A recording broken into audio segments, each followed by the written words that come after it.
Hi everyone, so I'm making this video because my video got cut off. So I wanted to actually just talk a little bit more about this topic of the down low narcissist. Okay, the down low narcissist is a very topic that's come up or crop up a lot on social media. So when we say someone is on the down low, this term itself was something that I only learned recently over the last few years, since COVID actually. And I was initially wondering what it meant, but after watching and realizing, actually down low narcissists refers to people who are, they claim to be attached or married, normally to someone of the opposite sex, but it can also be someone of the same sex, but on the sideline while they are doing so, they are actually having multiple affairs with someone else, normally someone else of the same sex. And so this is like basically a sign of promiscuous behavior. So when someone is on the down low, they are extremely promiscuous sexually. So I don't want to actually sound like I'm just creating any blanket statement about any particular group, whether it's like a majority group or minority group.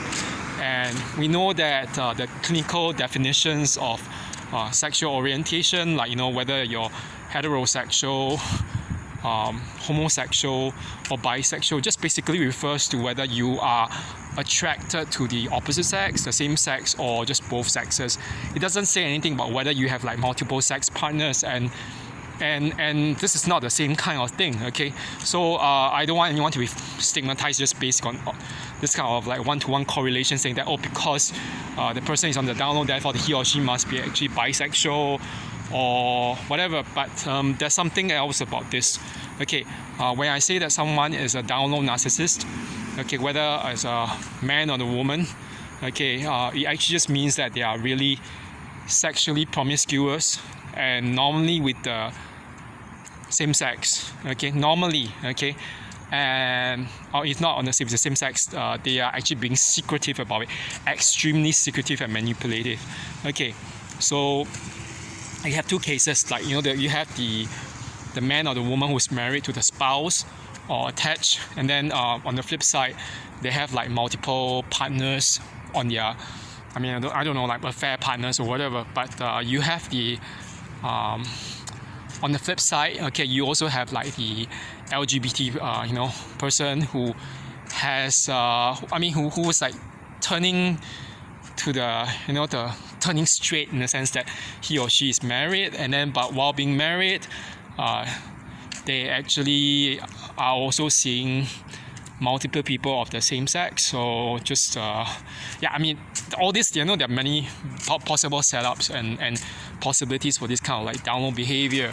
So I just want to talk a little bit more about some of these the examples of down low behavior that I came across. I'm not the one engaging in them, of course, but I have heard stories, because basically I've been living abroad for the last few years, and my own personal end, having encountered many people, including narcissists, and I kind of realized that the one strange thing that I noticed about narcissistic men and women, especially narcissistic men, is that there's a very strong tendency towards down low behavior. Why do I say that? I just want to talk a little bit about this story that it's kind of funny, but at the same time, while it's funny, it does sound a little bit I think it's PTSD for some people. I had a friend back in Toronto, in Canada. This friend of mine is gay. He used to tell me about this one, because he knew that I was from Calgary, and at least I was studying there before I moved to Toronto for a few months to do some research. And he told me that, Kevin, I have had a friend, open close inverted commas, friend from Calgary, and what is it about him? So that friend is he claims to be straight or heterosexual, but he does a lot of this strange gay POR and porn and pornography, and he also dancers in all these gay strip clubs. Okay, I mean that's one thing he said. But he said, I asked him how is he able to bring himself, that so-called friend of his, bring himself to do that in those videos and everything, to get turned on, and from what he told me, that friend of his has a girlfriend. So I was like, huh? How is it possible? And he said, oh, it's just a job to him. And you know, the whole thing that there's kind of like a red flag or warning sign is when he said that, oh, this friend just sees it as a job, and he explains it to his girlfriend as that it's just simply a job. Because I don't think that even girls in the right mind, I mean, who are astute or aware enough, or even not just girls, but any guy, okay, regardless of your sexuality, will be like, what? You're forcing me to do something that's so degrading? Or it's like, I mean, it's about as bad as OnlyFans, but I mean, all these are just degrading work. But okay, the thing was this. He said that there was one period of time, okay, where I bunked over at this friend's home for about 2 weeks. He told me, Kevin, I mean, I would love to have you bunking over as a friend, just as a friend, you know, like nothing, you know, but because I have been traumatized by that person, he was referring to that friend of his from Calgary, I can only let you bunk over for 2 weeks. After that, you had to find somewhere else to, you know, stay over at or to leave at. And I mean, it's fine, I could accept that. So, you know, and he was perfectly respectful as a person. But he told me that during the time when that friend of his stayed over at his place, and yeah, that was his apartment in Toronto, in downtown Toronto. He told me that friend of his actually tended to actually do certain things, like he claimed that he had no money. So okay, you know, out of like goodwill, my friend, okay, let's just, you know, I don't want to name him, but let's just give him the name A, okay? A, okay, just let him bunk over, you know, like stay over indefinitely. But, you know, one thing was that his friend actually supposedly came across like money or income on quite a few occasions. And on these few occasions, what that friend did was not to spend it or like to go towards like paying A, okay, that friend of mine. Instead of paying him off for the rent and all these utilities, he spent it on himself, okay? So that so-called let's say gay for pay friend of his, okay? Let's just say gay for pay friend by the name, let's give him an alias of M, okay? M, okay, what he did was to spend all that money he came across by him, on himself. And I mean, that's one thing, but there's one thing that he did to my friend A, okay, which was really, really rather disturbing. You know, that thing was that I was having like some kind of, not really dinner, but just like a meal or tea session over, you know, like the evening with A and another friend of I think another neighbor of his, yeah, who's an accountant. So we were talking about this, you know, this former friend of his, like from Calgary, and by the name of let's say M, okay. And he said, oh, you know what, M was really, really very exploitative. Do you know that he was actually, his picture is somewhere in the gay club in Toronto? I was like, what? I mean, that's fine. I mean, it's like, I don't want to judge people, but he's obviously putting himself out there in those kind of things, which obviously he doesn't claim to be, and he's trying to make money off people.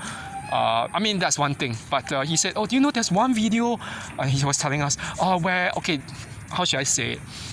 Where you know that M actually has someone's male sexual fluid on sprayed onto his face on. Oh yeah. Okay, I'm gonna get into the graphic details. It's really disgusting, but I was like, how does he bring himself to do that? And then you know, that thing was A was just saying, you know what? He's really just a sociopath. And okay, I really believe that, because he told me that let's just say M's mother, who was also from Calgary, who's actually now in Toronto, was like, so I asked my friend A, so is this M, this friend of yours, still in Toronto? He said, oh yeah, he's probably somewhere in Toronto, maybe preying on some other people. And I actually tried to ask my friend, how did he exactly prey on you, other than just trying to exploit your goodwill as a, you know, a so-called friend? And he said, oh, you know what, it's a strange thing, because he claimed to be, that was what my friend told me. He said, M claimed to be straight, but on some occasions, you know, like he would just like, when he's actually staying over at my place, he would actually just, you know, pin me down on the bed. Pin me down, that's what my friend told me. He said, he would pin me down on the bed, and then he would just make it look as if he was about to actually kiss me while I was pinned down to the bed. And then just before he actually was about to kiss me, he would just walk away and just get off the bed. And then, so it was like kind of like a pushing it and then withholding it. So, and I asked my friend, what was that amounting to? Was that some form of manipulation? And my friend was just telling me, one thing, he told me, Kevin, you don't know that actually I had to go to see a psychiatrist or psychotherapist about that because he said I was in love with M, okay, for the few months, the years or months that he was actually staying over with me. And I was like, oh, that doesn't sound good. So, I mean, he's playing on your feelings. He's trying to make you think that he might probably like you, although he's not even gay. And I was like, what? So, the whole thing is this. It's like, if that friend of his, M, is claiming to be straight, but exploiting his emotions to have so-called multiple affairs on top of his girlfriend, that's literally download. And then of course that friend of his, M, is doing stuff like acting in those gay videos and also doing strip clubs and getting all this attention of men and whatever. So I was like, obviously he's exploiting people's possible affections or attractions to him, although he's not interested in them. So what is that, the underpinning kind of justification? I don't get it from my point of view. But now that I kind of think about it, because I'm now like 47, turning 48, and I have seen quite a lot of life. I have met lots of weird people, including like men and women, whatever. They're just crazy. I think the world is crazy. And I kind of realized that sometimes it's funny because, a friend of mine, she was telling me that sometimes, this is another example. She said that one friend of mine many years ago, she said that she always used to have a lot of men approaching her on social media for chats and everything. It's like those dating forums, and I asked her, so what is it about those guys who try to date you or ask you out? And she said, oh, the strange thing is a lot of them are actually married. I was like, what? I mean, they're married, but why are they trying to do that? And I'm not saying that anyone who does that, like who's married, who's attached, is automatically a narcissist, but it's a very different thing because, like the case with that friend of mine in Toronto, as what he told me, he said that friend of his was probably a sociopath or at least a narcissist at the bottom line. And what this thing about this other female friend, okay, what she had told me about married men trying to hit on her, and then not just that, but even people like, I heard like from like things like gym staff where it said that married men were trying to hit on them. But yeah, my eyes were rolling about in disbelief, but it just kind of made me realize, that the down low behavior, what is the one thing that attracts all these men and probably secondarily women to seek out all this, attention, this sex, all these different kinds of, let's say, supply from someone of the same sex, okay? And even when they are just attached, and they should be like, monogamous or practicing marital or relationship fidelity. So what is that kind of thing that leads them to break that so-called contract or the unspoken of social contract? There's only one thing.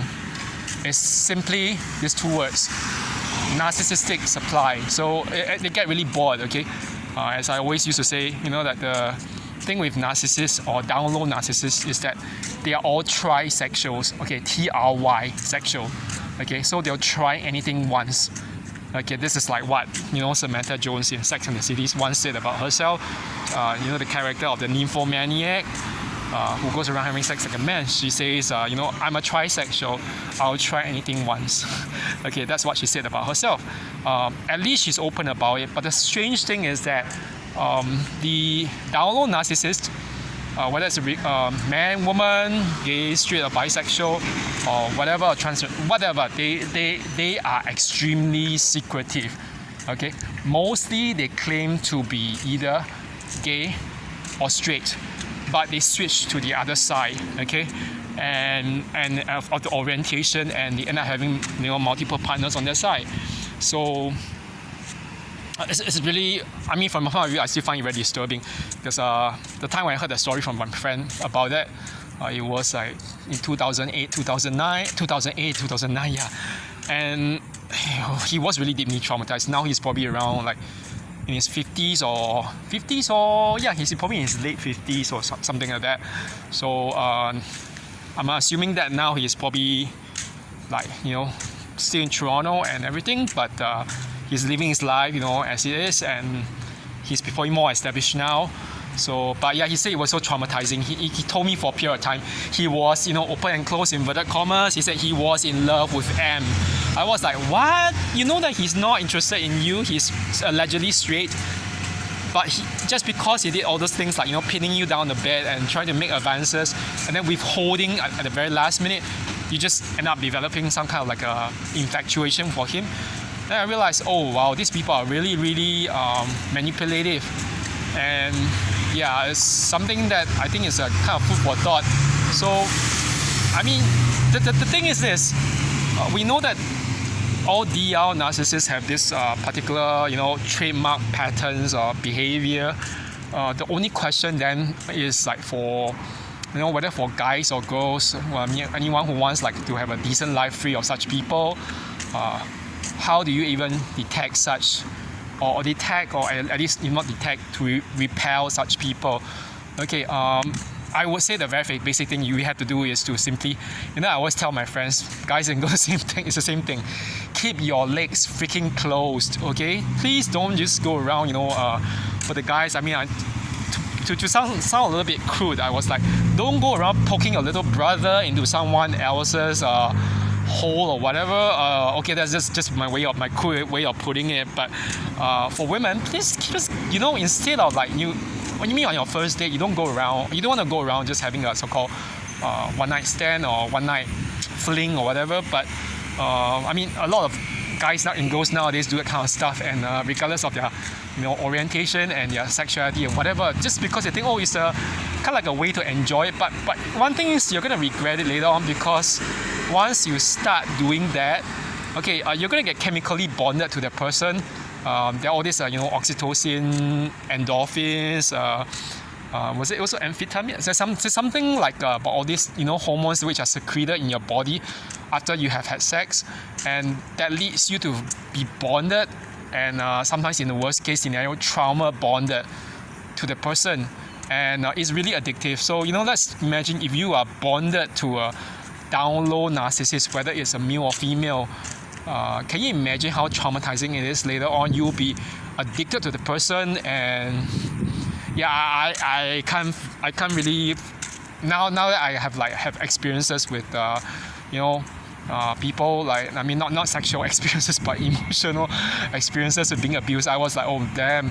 My friend saying, you're very lucky you didn't get involved in a very sexual sense, at least not much anyway, because he said, oh, you're lucky in the sense you got away. You got away because partially because you grew up in a very strict home, and you also have your Christian morals and your codes of belief, okay, which kind of like prevent you from just going to bed with anyone. But one thing is that for most people, they don't have it, okay? So it's very dangerous, and I think that that's one thing I always say, keep your legs closed. It happens, applies to both guys and girls. Don't just, go into bed with anyone. That's the only way you can protect yourselves from such people who are on the down low. But there's something else. The other question is, how do we actually recognize them? And the first thing is that, for the covert narcissistic, for the covert kind, the hidden or subtle kind of narcissists, okay, who can also be down low.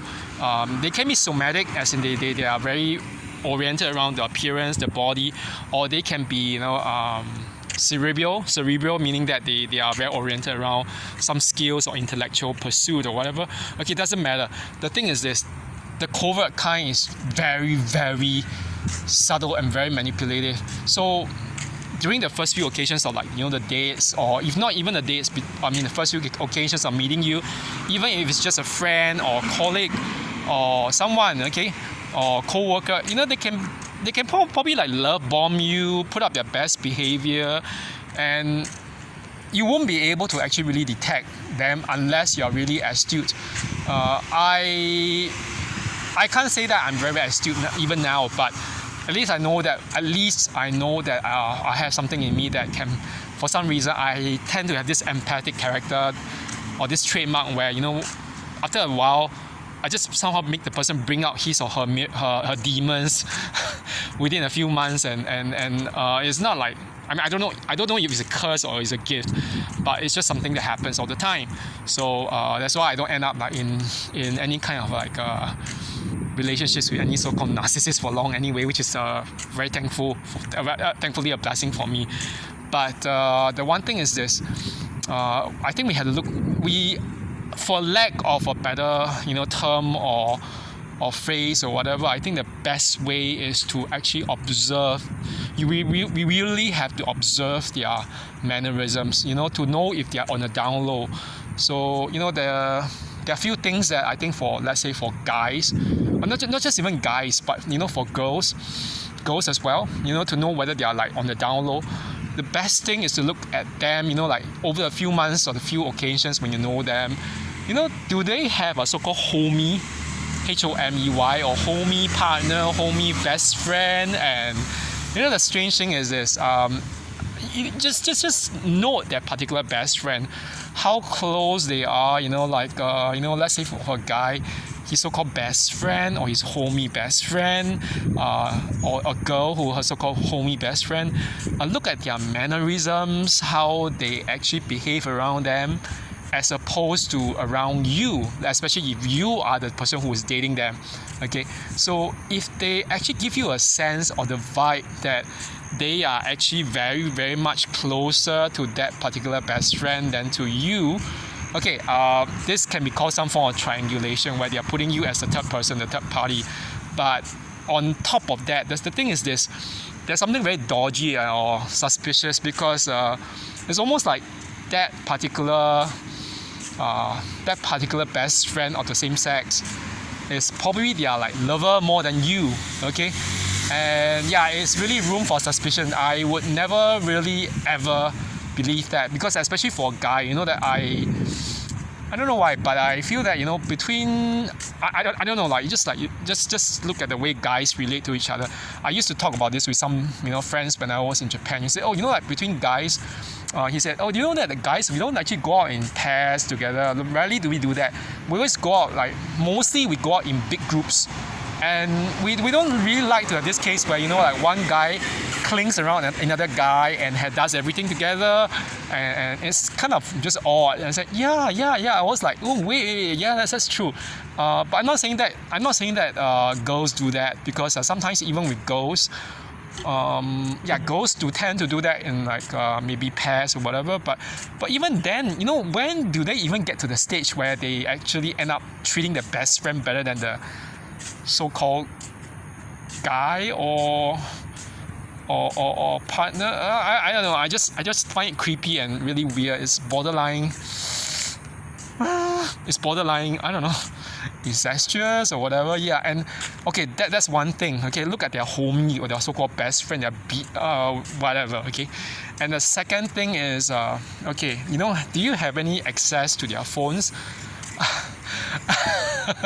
I know this is really funny, because I used to say this thing. I was always posting this meme online. In this meme, there was this whole thing about if a guy places his phone on a lock mode and face down, it's because he wants to protect his grandmother's recipes. Obviously that's not true, okay? Mostly it's because the guy wants to actually protect the fact that he has all these girls or guys on the sideline from his partner. So that applies to whatever, all the different sexualities. But and that I mean that some people will say, just because it's more common among gay guys. No, you'll be surprised. I was telling my friends that you'll be surprised. Some straight or bisexual guys, they have like let's just say that I hear stories, okay? They have multiple girls on the sidelines and everything. So it's like It's just like that song, "Run Devil Run" by Ghost Generation. You say all these person were your like colleagues or whatever, but it turns out all these girls were actually, these numbers were actually not your friends' numbers, but a ghost numbers. Okay, so that's why "Run Devil Run." I know your secret now. Okay, so that was a song by Ghost Generation, yeah, but which has also an English version by Keisha, yeah. So this whole thing, the thing is like, I know that it's very hard. It's really pretty hard for most people to actually try to figure out the phone, the contents, or even to figure out access to the phones of their partners or dates. Okay, and I don't recommend doing it, but if you have access to it, or if just observe if you can from afar or from a certain corner, what kind of apps do they have? Okay, for guys, what kind of apps? I heard before of those apps. Other than Tinder, which is obviously for heterosexual men, or even heterosexual women. There's also I heard from some friends. Was it Jack? Yeah, JACKD. Yeah, okay. And then you have Grindr.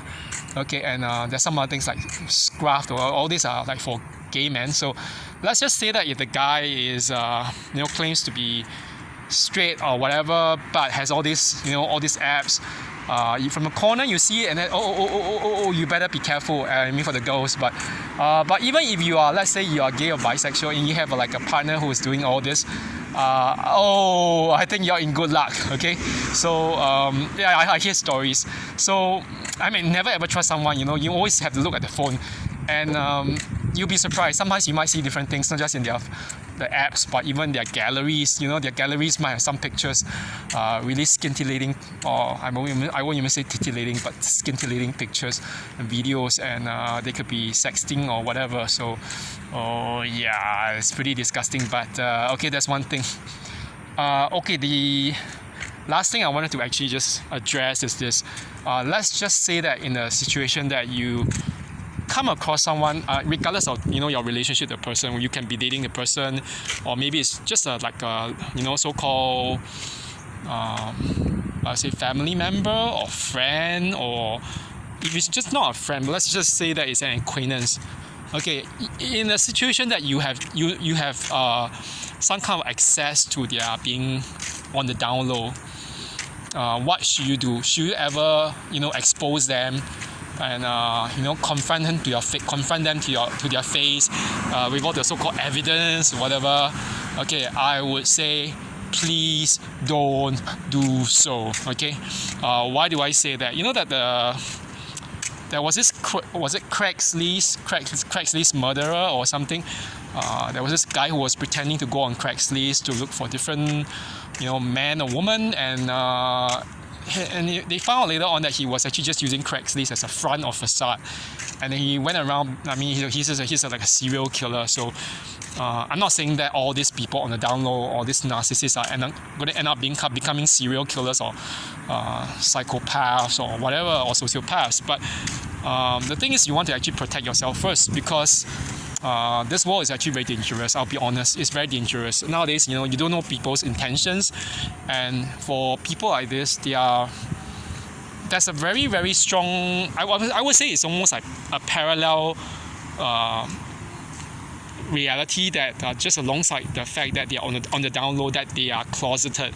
Okay, so maybe people, it's not so much the fact that they are it's not always just that they are homosexual or bisexual or whatever, that or even that makes them really, really toxic, but it's just simply the fact that they are promiscuous that makes the problem. Okay, they are just attracted to anything that can supply them or feed their so-called ego or emotional needs. And by actually confronting them, what you're going to do is to actually you're going to end up creating a kind of narcissistic injury, a very severe one, in which like the threat of actually exposing them will lead them to do certain things which are unimaginable. Like they could end up committing homicide, murder, whatever, or like attacking you just to try to so-called protect, okay, with open and close inverted commas, their secrets. And we know there are people who are capable of that. So yeah, all cases, if you find out there's anything, just quickly exit that relationship or make your plans, to detach and to exit as far as possible. If it's a case where the person has not been you have not been invested in the person for long, I mean that would be good. You can just leave quietly and quickly. But if the person is your so-called spouse, your long-term girlfriend or boyfriend, you might want to actually start looking into ways to distance yourself, and don't go out into situations where you actually end up having to confront them or face them on a one-to-one. Don't go into a situation where you're cornered, okay? Because you never know what they are going to be capable of. There was a case of this. I don't know when it was. Actually, when was that? I think it was in 2015 or 2014. 2015 or 2016, somewhere around there. I watched a video. Yeah, I watched a video on YouTube about this man who was supposedly he was like a closeted homosexual or closeted gay, but I think it wasn't so much over the fact that he was closeted that got him to kill different people, but he killed even very close friends or friends to try to protect his tendencies towards promiscuity. So that was the one thing. It was not so much his homosexuality, but his promiscuity.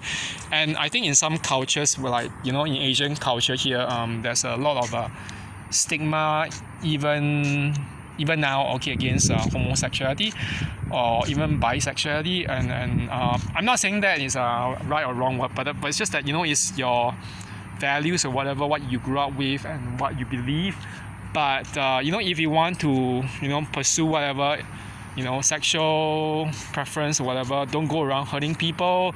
And I'm not going to say as long as you leave here, as long as they leave us alone.